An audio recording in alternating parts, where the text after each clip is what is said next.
한 주간 잘 지내셨나요? 예, 만나서 반갑습니다. 서덕원 목사님이 이제 사사기 설교가 사사기 설교가 그 기도원까지가 예약돼 있었어요.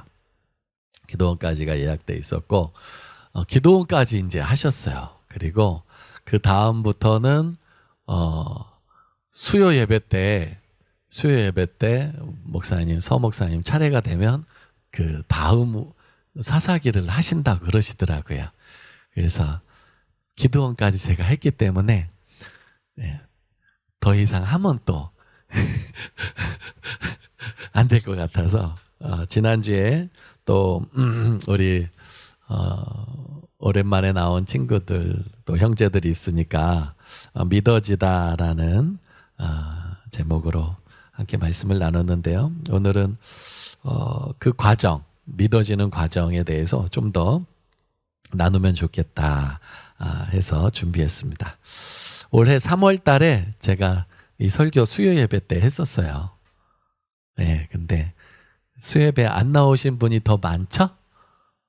네? 네, 그래서 조금 더 보강해서 준비해 봤습니다. 공관복음, 마태복음, 마가복음, 누가복음 이 세 개를 공관복음이라 그래요. 공관복음을 보면서 제가 공관복음 보면서 의아했던 거 이게 말이 되나? 뭐 이런 거 있었는데 그 중에 하나가 바로 이 부분이에요. 이 부분. 베드로가 예수님을 만난 이 부분이.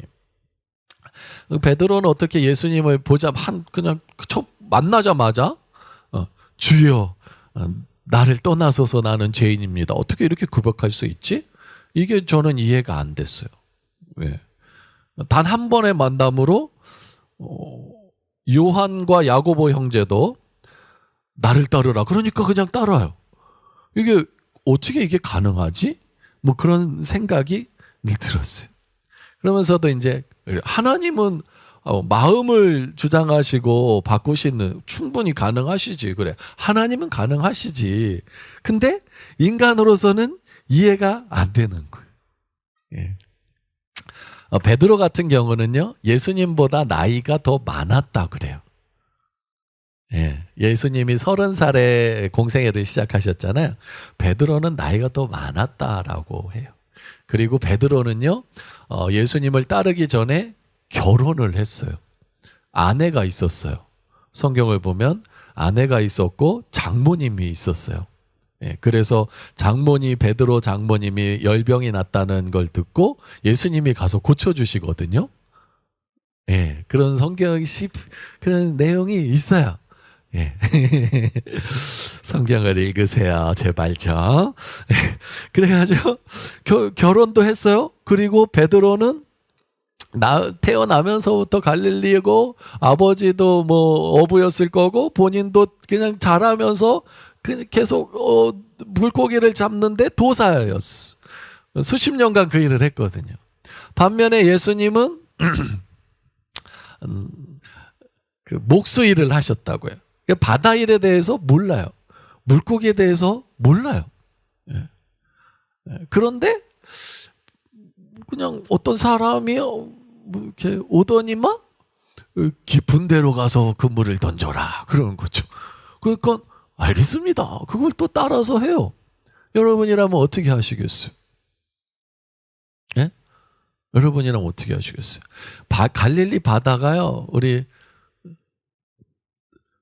갈릴리 바다 또 우리 배 한번 타야 되는데 성지순례 가서 어떻게 돈 모으고 있어요? 예?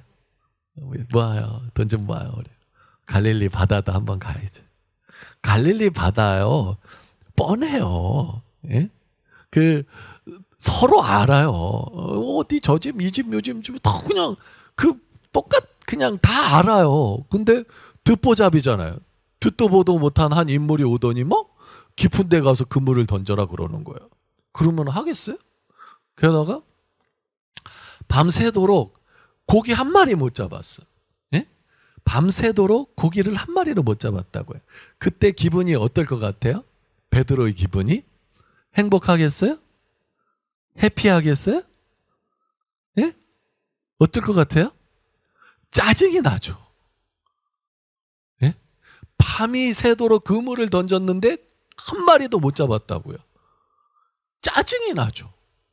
그때 짜증난 상태에서 누군가 말을 걸어봐요. 그러면 아멘, 제가 순종하겠습니다, 이런 반응이 나올 수 있나요? 나올 수 없거든요. 근데 베드로는 그냥 이 반응이 그냥 나오는 거예요. 그러면 밤이 새도록 그 고기 한 마리도 못 잡고 오늘은 망쳐버렸구만, 끝나버렸구만 뭐 하면서 그물을 씻고 있는 거죠. 씻고 있는데 깊은 데 가서 그물을 던져라 그러는 거죠. 근데 듣보잡 인물이에요. 그러면 나 같으면 한번 쳐다보고 모르는 사람인디? 하고 그냥 그물을 씻을 것 같아 계속. 예? 근데 베드로가 그랬다는 거. 알겠습니다. 말씀에 의지해서 제가 그물을 던지겠습니다. 예, 이 부분이 이해가 안 되는 거죠. 근데 이 문제는요, 요한복음을 보면 해결이 됩니다. 요한복음. 그래서 요한복음이 있는 거예요. 요한복음 1장에 가보면 예수님과 베드로의 만남이, 누가복음 5장에 있는 이 만남이 첫 번째 만남이 아니라는 걸 알 수가 있어요. 그 요한복음 1장으로 가보면 알 수 있어요. 요한복음 1장 35절, 39절이에요. 세례 요한이 어디에서 세례를 줬냐 하면 여리고 근처에서 세례를 줬어요. 그러니까 성지순례를 가야 돼. 예? 여리고도 우리가 또 가야 돼. 그 여리고에 가면 여리고 성이 있고요. 또 여리고 성에서 이렇게 맞은편에 보면 저기에 그 높은 산이 있어요. 예. 그러니까 예수님이요, 그 세례 요한한테 세례를 받으시려고, 그 말씀대로 세례를 받으시려고 여리고까지, 나사렛에서 저 위 갈릴리 나사렛에서 여리고까지 내려오셨어요. 여리고 근처까지. 그리고 세례를 받으신 다음에 뭐 하셨죠? 노셨나요? 뭐 하셨어요? 예?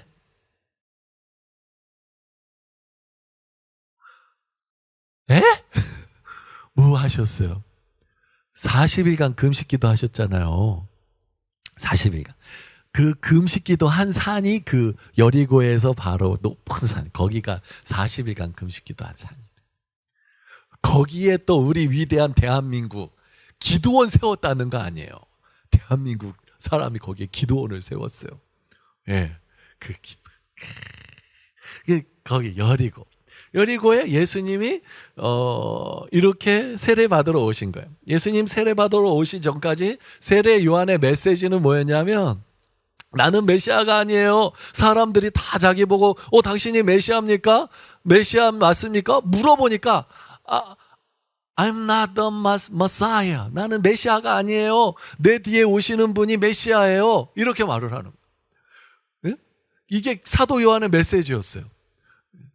사람들한테 회개하라고 메시지를 했지만 나는 메시아가 아니에요. 내 뒤에 오시는 분이 메시아예요. 나는 그의 신발끈을 푸는 것도 감당 못하는 사람이 메시아가 오실 거예요 하고 말했어요. 그리고 난 다음에 예수님께 세례를 베풀고 하늘이 열리고 비둘기가 성령이 임하고, 난 하나님의 음성이 이는 내 사랑하는 아들 내 기뻐하는 자라 음성이 들리고요. 난 다음에는 요한의 메시지가 바뀌었어요. 어떻게 바뀌었냐 하면 저분이 메시아예요 라는 말이에요. 이게 35절이에요. 보여주세요. 또 이튿날에, 그 전에도 이런 일이 있었어요. 또 이튿날 요한이 자기 제자 중 두 사람과 같이 세례를 주고 있었는지, 뭐 하여튼 어디 세례를 주러 갔는지 그 여리고 근처에 서 있는데, 다음에 예수께서 지나가신 거예요. 그 근처를 지나가신 거예요. 그러니까 세례 요한이 뭐라 그래요? 보라, 하나님의 어린 양이로다. The Lamb of God, Messiah. 그러는 거예요. 하나님의 어린, 저분이 메시아입니다. 네. 우리의 모든 죄를 지고 가는 하나님의 어린 양입니다. 세례 요한의 메시지가 바뀌었어요. 저분이 메시아입니다. 또라 그랬잖아요. 또 메시아라고 한 거예요. 세례 요한은 끊임없이 예수님이 볼 때마다 이분이 메시아입니다. 나는 메시아가 아닙니다. 이분이 메시아입니다. 라고 말을 했어요. 다음에 그러니까 계속 자기 스승이 두 제자가 같이 있었다 그랬잖아요. 두 제자가 자기 스승이 계속 저분이 메시아라 그러니까 그런가? 한번 확인차 어떻게 했어요? 두 제자가 세례 요한의 말을 듣고 예수를 따랐어요. 예.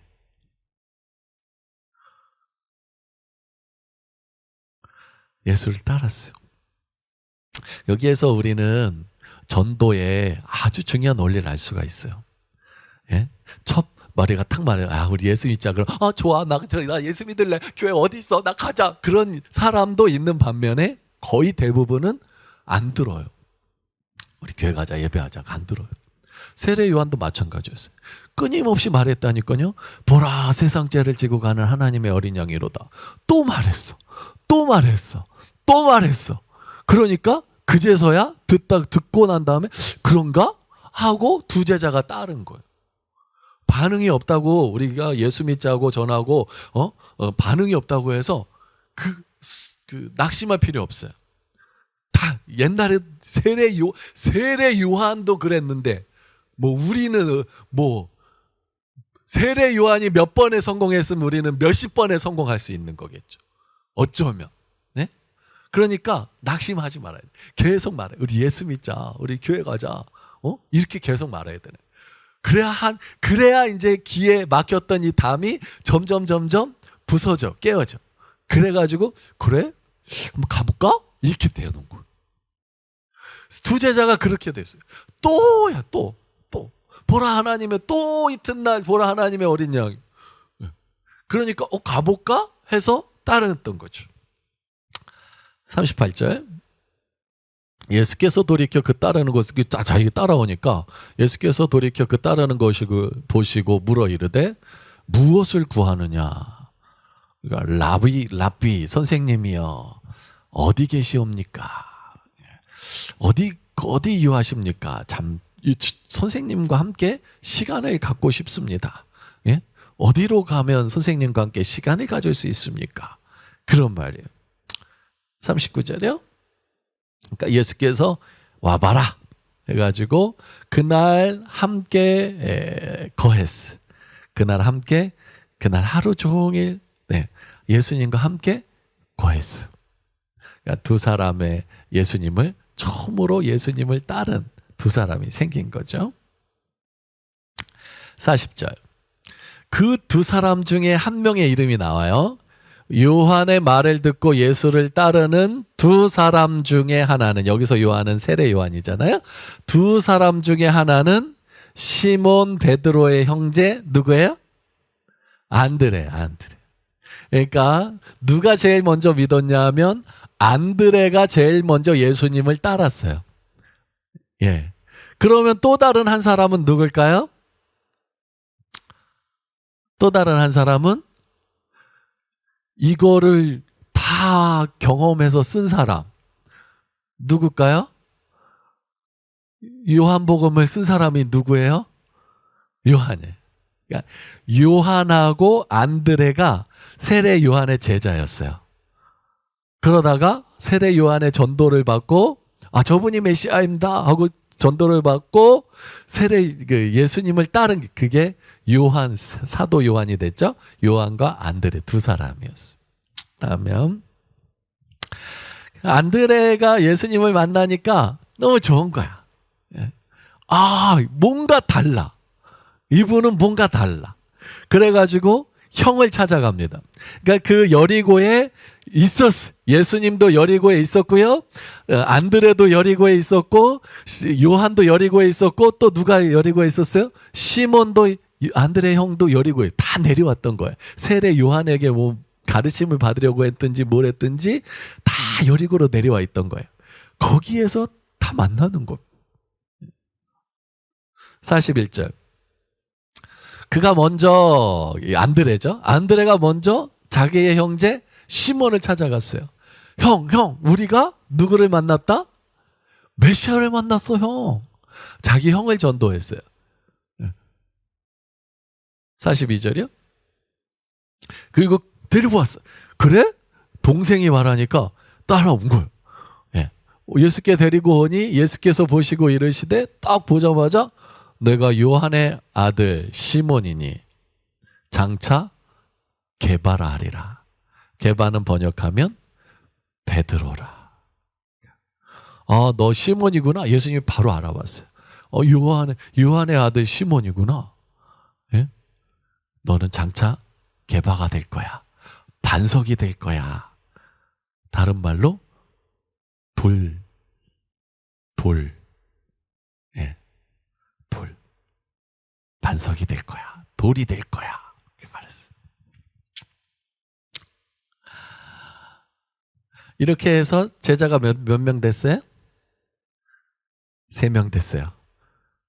요한, 안드레, 이거 손가락 이게 아닌데? 요한, 안드레, 그 다음에 시몬. 3명의 제자가 생겼어요. 다음 날 43절.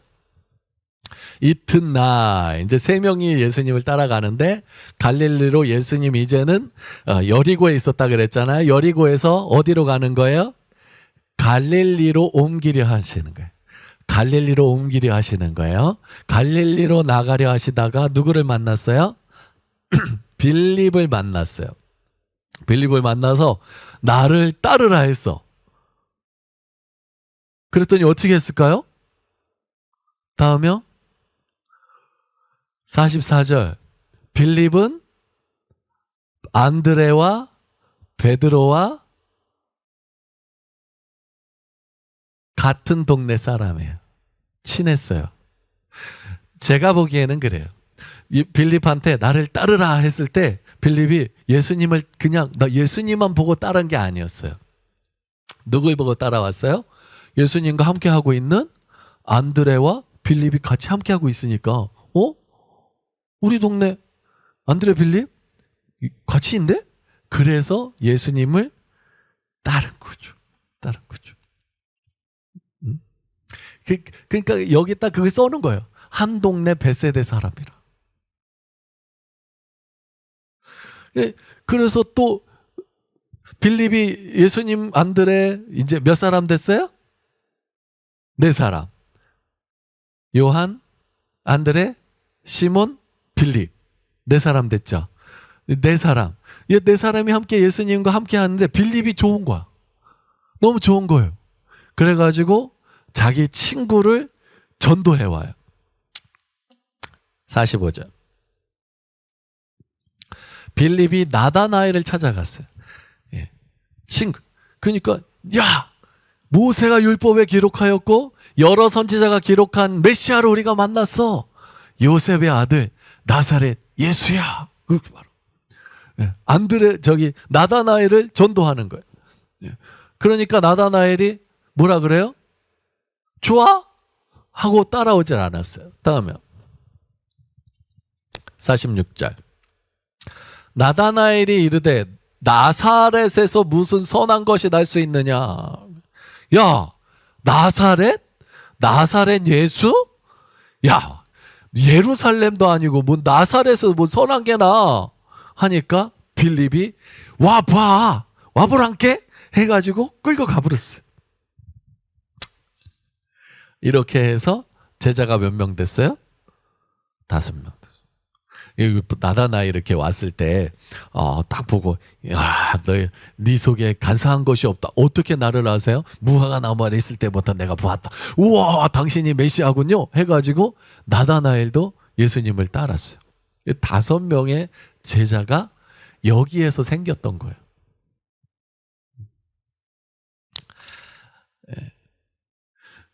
요약하면 이렇게 돼요. 예수님이 세례를 받으시러 요단강 여리고 근처 세례 요한이 세례 주는 곳에 왔어요. 와가지고 세례를 받으신 다음에요 40일간 금식 기도를 하셨어요. 그리고 나서 이제 공생의 사역을 하면서 제자들을 갈릴리에서 먼저 부른 게 아니라 이 여리고 근처에서 제자들을 부르신 거예요. 그리고 갈릴리 이제 이 여리고에서 어디로 갈라 그랬어요? 갈릴리로 가라 그랬어요. 갈릴리로 왜 갈라 그랬냐 하면 갈릴리 가나에서 혼인 잔치가 있었거든요. 거기에서 엄마랑 만나기로 했거든. 예? 엄마 마리아랑 예수님이 집을 나오면서 아마 집안 결혼식이었을 것 같아. 우리 집안에 누가 결혼식이 있으니까 언제 며칠 날까지 와라. 그러니까 예수님이 여기까지 왔다가 한 다음에 다시 갈릴리로 가는 거. 어디로 가는 거예요? 가나로 가는 거예요. 가나로 갈 때 누가 따라왔어요? 5명의 제자가 같이 따라갔어요. 거기서 혼인잔치에서 물로 포도주를 변화시키는 기적을 예수님이 일으키셨어요. 그리고 가버나움에 들렀다 그러고 말씀하시고요. 그 다음에는 6월절이 다가와서 예루살렘에 올라가셨어요. 예루살렘에 올라가셔서 예루살렘 성전 청결은 예수님 사역 초기에도 있었고요. 첫 해, 공생의 사역 첫 해에도 있었고요. 마지막에도 예루살렘 청결 사건은 있었어요. 2번이 있었어요. 그래서 성전에서 장사하는 사람들을 다 예루살렘 올라가셔서 다 쫓아냈어요. 여기까지도 제자들이 함께 했어요. 그걸 어떻게 알 수 있냐 하면 최소한 누구는 함께 했냐면 요한은 함께 했어. 왜? 이 모든 거를 누가 기록했어요? 요한이 기록했으니까 요한은 예수님과 함께 했어요. 예루살렘까지 따라갔고 그 다음에 예루살렘에 갔을 때에 누가 찾아왔냐면 밤중에 니고데모가 찾아오거든. 니고데모가 대화한 것도 기록해놨고요. 그 다음에 또 어디를 가요? 다시 갈릴리로 올라갈 때에 사마리아 수가성을 들러요. 사마리아 수가성을 들르는데 거기에 요한복음 4장 27절 이때에 누가 돌아왔어요? 제자들이 돌아왔어요. 그러니까 최소한 2명 이상은 함께 했다는 거죠. 5명이 함께 했을 수도 있고 2명 이상이 함께 했을 수도 있어요. 먹을 것을 구하러 제자들이 갔다가 돌아왔는데 사마리아 수가성에서 예수님이 사마리아 여인하고 대화하고 있는 거예요. 그거를 묻는 거예요. 여기에 시몬이 포함되어 있는지 안 되어 있는지는 몰라요. 근데 어쨌든 최소한 2명이 제자들이라고 표현했으니까 2명 이상이 예수님과 동행했다는 것을 우리가 알 수 있어요. 이 기간을 타임으로 시간을 계산해 보면 8개월이라는 시간이 여리고에서부터 갈릴리 가나로 갔다가 예루살렘으로 갔다가 다시 사마리아 수가성으로 갔다가 다시 갈릴리로 갔을 때 그 기간이 8개월 정도 시간이 소요되는 거예요. 그리고 공간 보고서를 보면 갈릴리로 오신 다음에 본격적으로 공생의 사역을 시작하셨다고 말씀해요. 마가복음 1장 14절 15절 요한이 잡힌 후에 예수께서 어디에 오셨어요? 예루살렘 갈릴리로 오셔서 하나님의 복음을 전파하여 이르시되 15절 때가 찼고 하나님의 나라가 가까이 왔으니 뭐하고? 회개하고 복음을 믿으라 하셨어요. 회개하고 복음을 믿으라. 이게 예수님의 첫 말이에요. 공생의 사역의 첫 말씀이었어요. 자, 그러니까 베드로는요 갈릴리에서 고기를 잡고 있을 때는 예수님과 함께 최소한 갈릴리 가나까지는 동행했어요. 최대한 예수님과 함께 예루살렘과 사마리아 수가성과 다시 갈릴리 가나까지 동행했다고 볼 수 있는 거예요. 그러니까 이전에 베드로는 이전에 예수님을 알았어요. 갈릴리 여기 그물을 씻기 전에 여기서 첫 만남이 아니라 그 전에 예수님과 함께한 시간이 있었다는 거예요. 그가 돌아왔을 때 가나까지만 왔는지 어쩐지 모르지만 아마도 처자식이 있으니까 먹고 먹여 살려야 될 처자식이 있으니까 또 장모님도 있고 하니까 고기를 잡는 건 당연한 거죠. 예, 자기 업이 고기를 잡는 거니까 물고기 잡으러 간 거죠. 그렇게 고기를 잡으면서 하루하루 시간을 보내고 있을 때 어느 날 예수님이 다시 베드로를 찾아오신 거예요. 그리고 그날은 물고기를 한 마리도 못 잡은 날이었어요. 밤이 맞도록 물고기를 한 마리도 못 잡았어요. 그럴 때 예수님이 깊은 데로 가서 그물을 던지라 그러니까 주님 알겠습니다 하고 던질 수 있었던 거죠. 오늘 5장 6절 함께 읽어볼까요? 그렇게 하니 어떻게 됐어요? 고기를 잡은 것이 심이 많아 그물이 찢어졌어. 딱 그물 던졌어요. 딱 끌어당기는데 손맛 아시죠? 손맛. 낚시 좋아하시는 분 손 들어보세요. 솔직히 낚시 프로그램만 좋아하시죠? 도시 어부? 또 안 보시는군요. 네. 목사만 보고 있구나.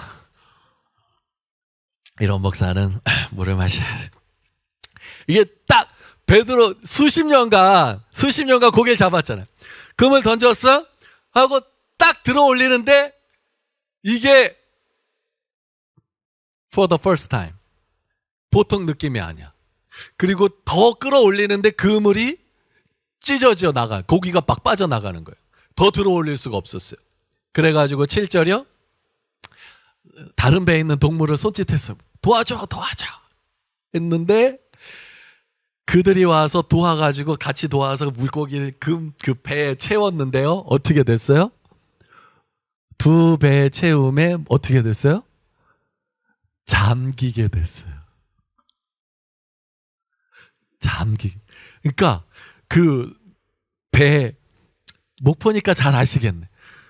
고기가 하도 많이 눌리니까 거의 바닷물과 이 배가 수평이 된 거예요. 잠기게 됐다. 거의 하여튼 요만큼 물이 안 들어올 정도만 떴을까? 그냥 훅 들어가서 인 거죠. 이거는 평생에 있을까 말까 한 일이에요. 근데 내 한 배만 채워도 대단한 일인데 두 배가 다 찬 거예요. 이거는 엄청난 일이에요. 이런 일이 일어나면 어떻게 해야 돼요? 예? 자랑하고 다녀야죠. 이야, 그래가지고, 이야! 오늘 뭐 했다? 이럴 때 표현을 뭐라 그래요? 그치, 만선. 만선했어! 그 종을 두드리면서 오늘은 내가 쏜다! 그래야죠. 예? 마셔! 잔치를 해야죠. 엄청난 일이잖아요. 생애 처음으로 이런 일이 일어난 거잖아요. 예? 이렇게 엄청난 일이 일어났는데 베드로의 반응은 전혀 달라요.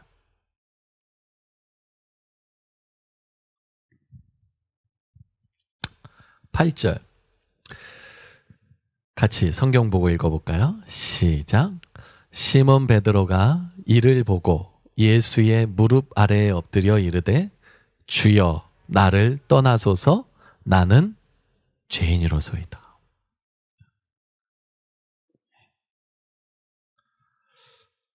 네. 이 고백이요. 이 고백이 신앙생활의 진정한 신앙생활의 시작이 되는 거예요.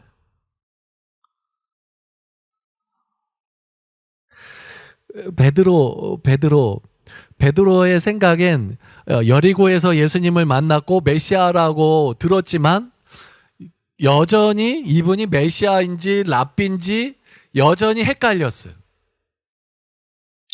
네. 여전히 헷갈렸어요.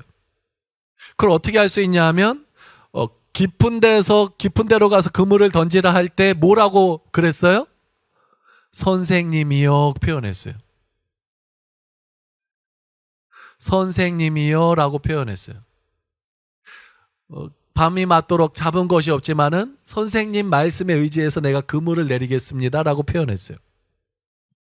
그물을 내리고 이 그물을 잡아당기는 순간 저 사람의 말이, 깊은 데로 가서 그물을 던지라고 하는 그 말이 사람의 말이 아니라는 게 와닿는 거예요.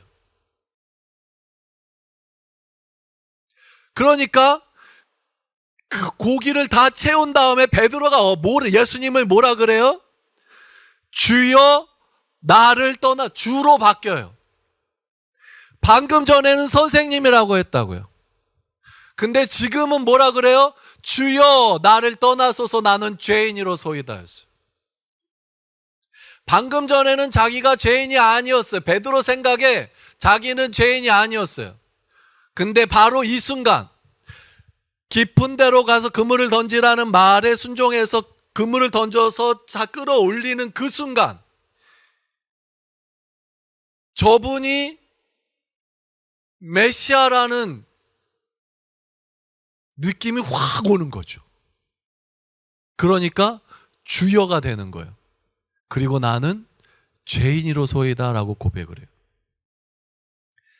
뭔 죄인이요? 이렇게 생각하지만 여러분 대하 드라마 사극 잘 보시죠? 안 보시죠? 유튜브 하시고 그렇죠. 이런 그 왕이 그 궁에만 있지 않고 밤에 양복 아니야. 한복을 입고, 그죠? 한복을 입고 그 내시 혹은 호위무사와 함께 저작거리로 나가요. 예? 그래가지고 양반처럼 활동을 해. 그죠? 그 다음에 같이 살기 어떻소? 뭐 그렇게 하면서 대화를 해요. 그죠? 그러다가 이분이 임금이란 걸 저 사람이 알게 되면 그 사람이 뭐라고 반응하는지 알아요? 예? 그 전까지는 에이 뭐야 뭐 그랬어 막 그러다가도 이분이 임금이란 걸 알게 되면 어떻게 반응하는지 알아요? 바로 땅에 엎드러집니다. 폐하 죽여주시옵소서 이렇게 되는 거예요. 이렇게 되는 거예요. 이분이 왕이라고 하는 걸 아는 순간 그 왕을 못 알아본 죄가 가장 큰 죄예요. 죽여주시옵소서가 되는 거예요. 똑같아요. 주여 나는 죄인이로소이다. 똑같은 고백이에요. 제 얘기를 계속 했죠. 저 모태신앙, 저희 어머님 처녀적부터 예수님 믿으셨어요. 어려서부터 교회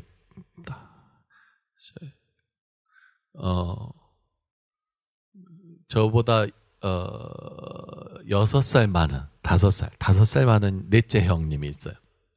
그 형이 하여튼 유치부 때부터 끌고 갔어 나를.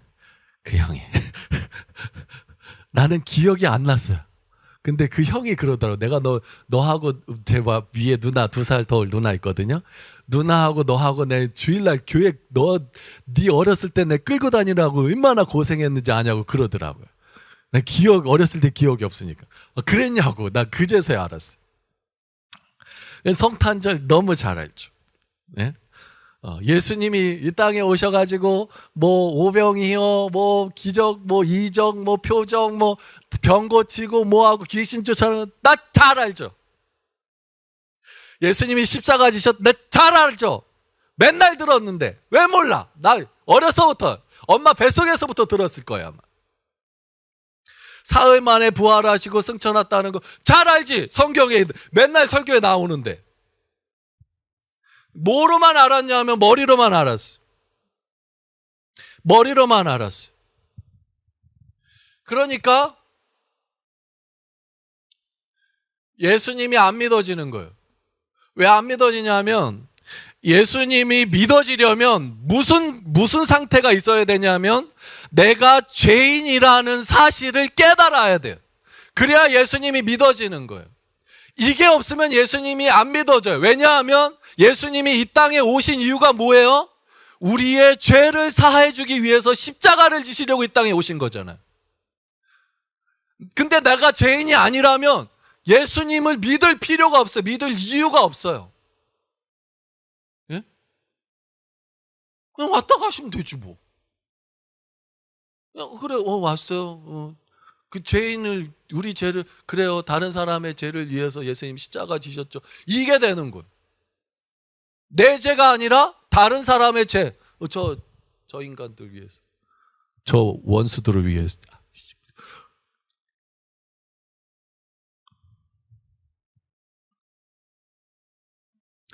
제가 그랬어요.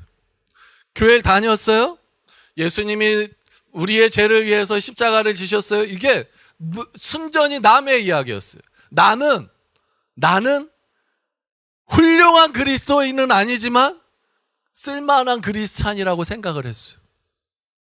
왜냐하면 말했잖아요. 나 공부 잘했다고. 학생 때 공부 잘하면 이거 아니에요? 네? 공부 잘했어 나. 내가 말했잖아요. 고등학교 때 술 마시고 노래하고 춤을 추고 그랬다고. 그렇게 해서 간 대학이 서울 시립대 경영학과. 내가 술 마시고 노래하고 춤을 추지 않고 공부만 열심히 했으면 내가 어디 갔을 것 같아. 네? 그러면서 한 시간 하루 네? 그냥 수업 시간 집중. 공부 잘하는 비결 수업 시간 집중하면 돼요. 예? 맨날 그 수능 뭐 이런 저 학력고사 봤잖아요. 학력고사 보면 만점 받은 사람 9시 뉴스 인터뷰 하잖아요. 어떻게 그렇게 만점? 네, 수업 시간에 집중했습니다. 다 아니 수업 시간에 집중하면 돼요. 꼭 근데 공부 못하는 애들이 어떻게 하는지 알아요? 영어 수업 시간에 수학 공부하고 수학 시간에 영어 공부하고 그러고 있어. 그러니까 뭐 내신이 나오겠어? 뭐가 나오겠어? 공부 못하는 게 그래요. 수업 시간에 자고. 그래요. 수업 시간만 잘 들어오고 술 마시고 노래하고 춤을 춰도 공부할 수 있다 이거죠. 공부가 세상에서 제일 쉬워요. 어렵지 않아요. 그러니까 예. 뭐 학교에서도 뭐 내 욕하는 사람 없었어. 친구들 어울리면서 친구들도 나를 얼마나 주죠. 그러니까 내가 죄인이란 생각이 전혀 없었죠. 예. 그러면서 이제 우리 교회 우리 반에 목사님 아들이 있었어요. 목사님 아들이. 그 예수를 그 친구가 제대로 믿더라고. 그 친구 술도 안 마시고 밥 먹을 때 기도하고. 그래서 내가 그랬어. 야, 예수 그렇게 믿는 거 아니야. 어? 나처럼 믿어야지. 나처럼. 이게 봐봐. 나처럼 믿는 게 잘 믿는 거야? 내가 그 조롱하고 그랬어. 무시하고. 근데 친구들 예수 너처럼 믿어야 돼 그러면서 내가 전도한 인간은 한 명도 없어. 나보고 교회 나온 인간 한 명도 없어. 그 개떡같이 믿은 거고.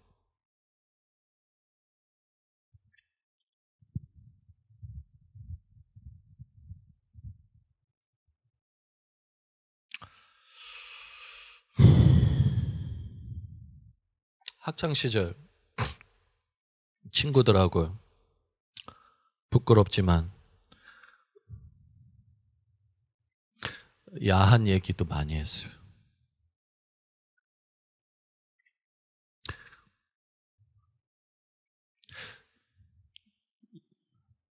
믿지 않는 친구들하고요.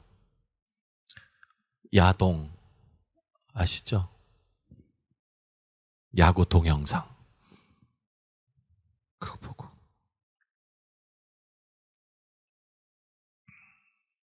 그러면서도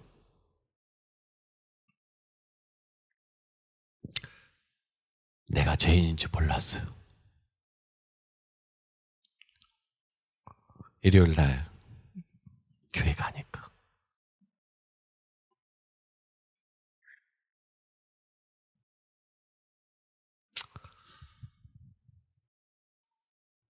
주변에서 다 나 좋아하니까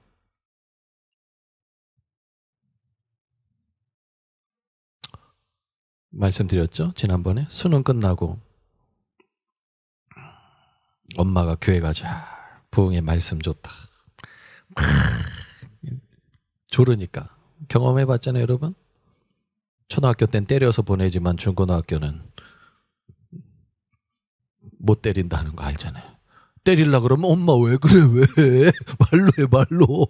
내 힘이 더 센데 뭐 엄마 뭐 이렇게 되잖아요. 뭐 안 돼요. 엄마 가자. 그 간청에 못 이겨서요, 참석했어. 말씀을 듣는데 내가 죄인이구나, 내가 예수를 개떡같이 믿었구나. 그 말씀을 듣는데요, 이런 깨달음이 오는 거예요. 막 밀려오는 거예요. 막 밀려. 말씀 내가 진짜 죄인이거든. 예수 개떡같이 믿었거든.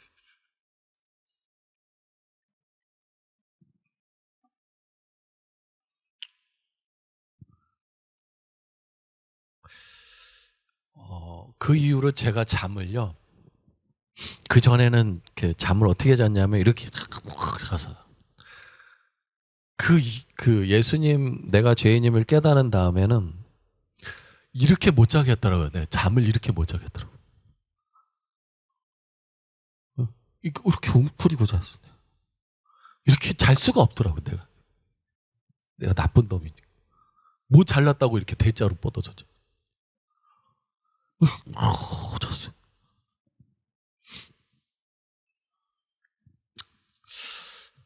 회개요. 내가 죄인이라고 말하는 이 회개가 구원의 문으로 구원의 문이 되는 거예요.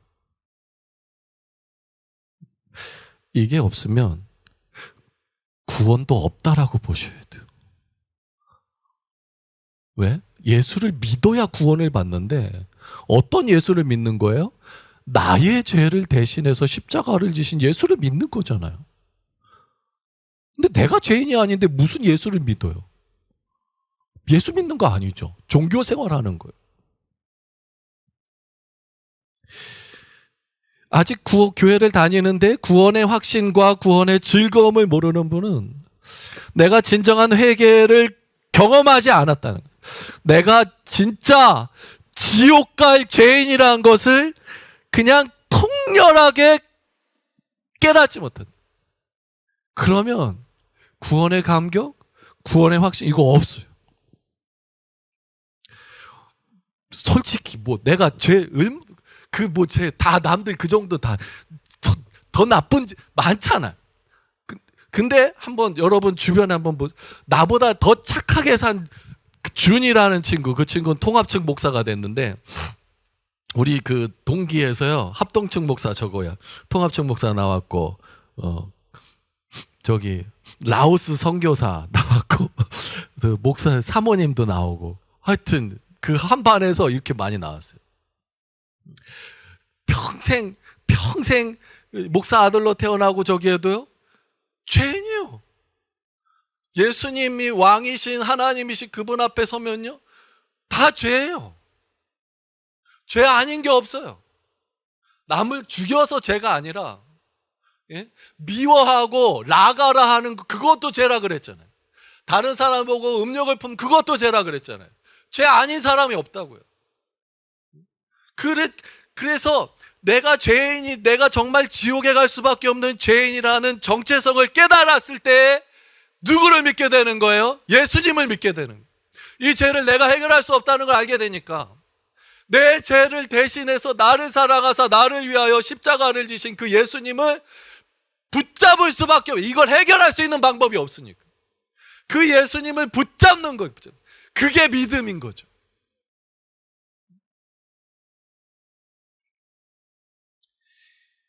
문제는 사람들 대부분이 자기가 죄인이란 걸 모른다는 거예요. 여러분 부모님에게 여러분 어떤 자녀예요? 좋은 자녀 같죠? 정말 그래요?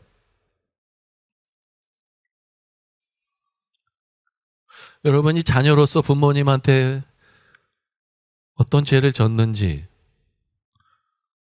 아세요? 모르죠. 몰라요. 이게 문제. 이 죄가 진짜 문제인데 내가 죄인이란 걸 모른다는 거죠. 마틴 로이드 존스 목사님이 이렇게 말했어요. 세상의 문제는 무엇인가? 왜 인간들 사이에 전쟁과 이 모든 불행과 혼란과 불화가 있는가? 이 물음의 답은 하나뿐이니 바로 뭐다? 죄다. 다른 무엇도 아니고 그냥 죄다. 성경이 말하는 거예요. 우리 인간의 모든 문제의 원인이 죄예요. 그래서 그 죄를 해결하기 위해서 예수님이 이 땅에 오신 거죠. 불교에서는 이 모든 인간의 세상의 모든 문제의 원인을 뭐라 그러냐면 욕심이라 그래. 그러니까 앉아가지고 산에 들어가서 도 닦으면 없어진다는 거죠. 욕심만 버리면 된다는 거예요. 유교에서는 이 모든 인간의 원인이 이 인간이 왜 이렇게 됐냐 하면 뭐가 없기 때문에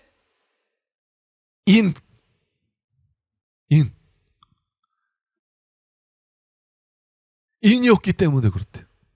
그래서 사서삼경을 하고 맹자왈 공자왈 하면서 인을 성경은 안 그래요. 성경은 이 모든 원인이 뭐냐 하면 죄라는 거죠. 이게 왜 정확하냐 하면 시대를 돌아가는 걸 보면 알 수 있어요. 세상의 혼란이나 불행을 우리는 뭐라고 생각하냐면 교육을 못 받아서 교육의 결핍, 혹은 돈이 없어서 자원의 결핍. 우리가 좀 더 많이 배우고 우리가 좀 더 많은 것을 소유하면 사람답게 산다고 생각을 해요.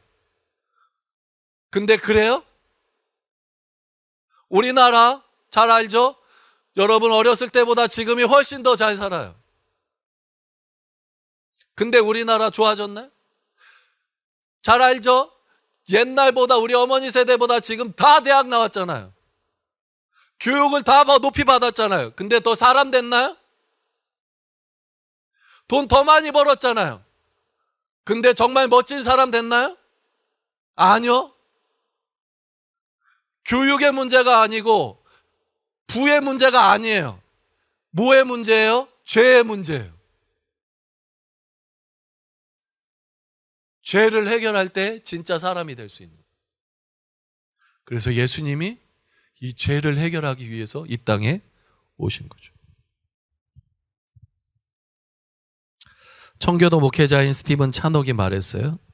모든 불행의 원인은 인류의 타락죄. 그 다음 말이에요. 모든 행복의 첫걸음은 뭐요? 그 사실을 인정하는 것이다. 우리가 내가 죄인이란 사실을 인정할 때 거기에서 행복이 시작되는 거예요. 거기에서 예수님을 영접할 수밖에 없게 되거든요.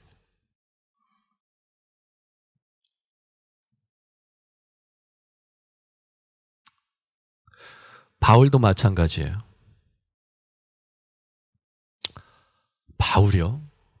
바울이 다메섹에서 예수님 그 빛 대신 예수님 만나기 전까지는요, 자기가 죄인인지 몰랐어요. 누가 죄인이었죠? 예? 예수 믿는 것들이 죄인이에요. 저것들이 나쁜 놈이에요. 저것들을 잡아다가 옥에 가두고 때리고 심지어 모욕을 줘가지고 개종시키는 거. 바울은 자기는 의인이었어요. 근데 다메섹에서 빛 대신 예수님을 만나고 나니까 뭐라 그래요? 자기가 죄인임을 깨달은 거예요. 그리고 바울 평생 그 고백을 달고 살아요. 디모데전서 1장 15절. 한참 뒤쪽인데 시간이 지나서 건너뛰어버렸어. 함께 읽어볼까요? mit보다 모든 사람이 받을 만한 이 말이요 그리스도 예수께서 죄인을 구원하시려고 세상에 임하셨다 하였도다. 죄인 중에 내가 괴순이라. 다메섹 도장에서 바울이 깨달은 게 가장 중요한 깨달은 원리가 뭐냐 하면 내가 죄인이라는 사실을 깨닫게 된 거예요. 그리고 평생 나는 죄인 중에 괴수다라는 그 빚진 자의 마음으로 평생 살았어요. 디모데전서는 바울이 순교하기 전에 얼마 전에 쓴 편지라고요. 순교하기 얼마 전에 바울이 얼마나 위대한 사역을 했어요. 유럽을 다니고 아시아를 다니고 교회를 세우고요. 복음을 전하고 교회 지도자를 세우고요. 얼마나 많은 일을 했냐고요. 그래도 바울은 자기 죽기 전에 뭐라고 표현해요? 죄인 중에 내가 괴수다. 그리스도께서 죄인을 구원하시려고 세상에 임하셨다. 그 죄인을 구원하시려고 한 그 죄인 중에 내가 있었다. 오히려 예수 믿는 것을 조롱하고 예수 믿는 사람을 핍박하고 예수 믿는 사람들을 죽이고 그랬던 그런 나를 사랑하사 나를 위하여 자기 자신을 버리신 예수 그리스도를 믿는 믿음으로 나는 살아가고 있다. 그 갈라디아서 2장 20절이잖아요.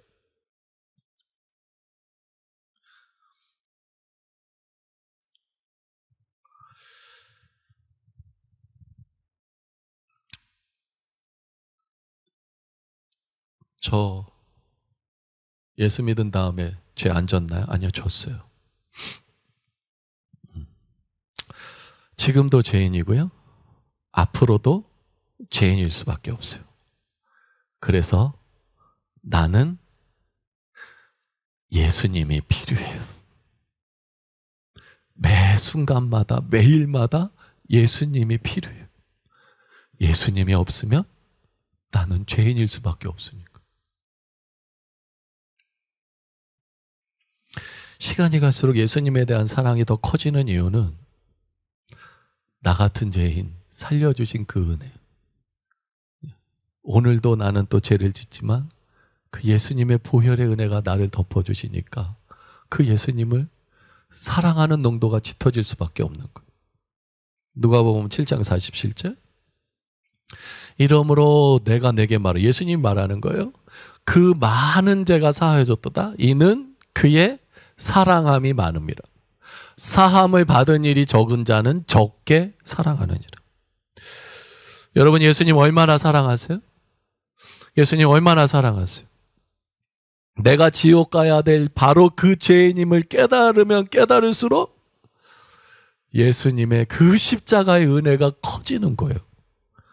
그 은혜 감격해서 그 예수님을 따르며 살아갈 수밖에 없는 거예요. 그 은혜가 있으니까 내가 죄인임을 아니까 나를 부인할 수밖에 없는 거예요. 어떻게 내가 날 따라갔다간 다 죄인데요. 그러니까 예수님을 따르는 삶이 되는 거예요. 회개가요, 기독교 신앙의 밑바닥이에요, 밑바닥.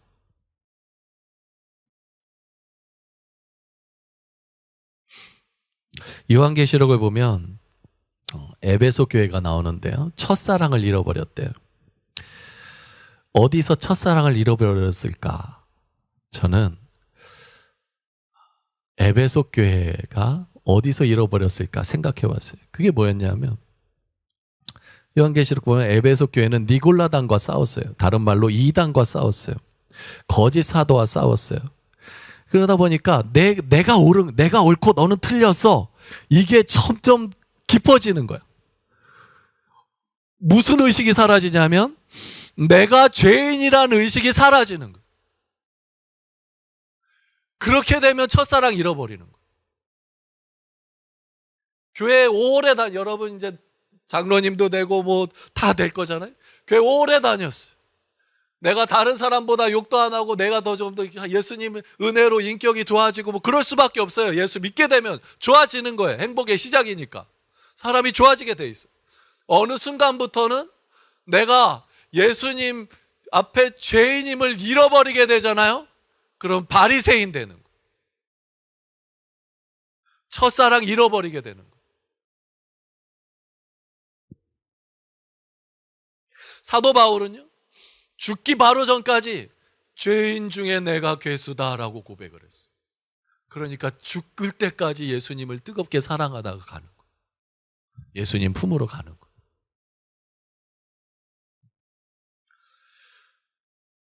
우리 신앙의 처음과 마지막, 가장 기본에는 회개가 있어요. 진정한 회개가 있습니다. 내가 죄인이라는 진정한 회개. 이럴 때 믿어지게 되는 거예요. 믿어지는 거예요. 이럴 때 믿어지게 돼요. 지난주에 이어서 두 번째, 기도를 어떻게 하느냐가 중요해요. 하나님께 구하면 하나님이 반드시 응답해 주시니까 무엇보다도 하나님께서 내가 믿기를 원하시거든요. 믿어지게 하시는 분 하나님이에요. 근데 제대로 구해야 되는 거예요. 첫 번째, 하나님 안 믿어졌어요? 그럼 나 믿어지게 해주세요. 그러면 두 번째, 이번 주 믿어지려면 어떻게 해야 돼요? 내가 죄인인 걸 깨닫게 해주세요. 구해야 돼요. 그리고 그걸 깨닫게 되는 순간 예수님을 영접하게 돼요. 믿을 수밖에 없어요. 이걸 해결하실 분은 예수님 십자가밖에 없거든요. 그래서 우리 청년 공동체에 정말 예수님을 만나고 예수님을 경험하고 예수님과 하나 되고 살아있는 신앙으로 살아가는 우리 청년 공동체 다 될 수 있기를 축복합니다.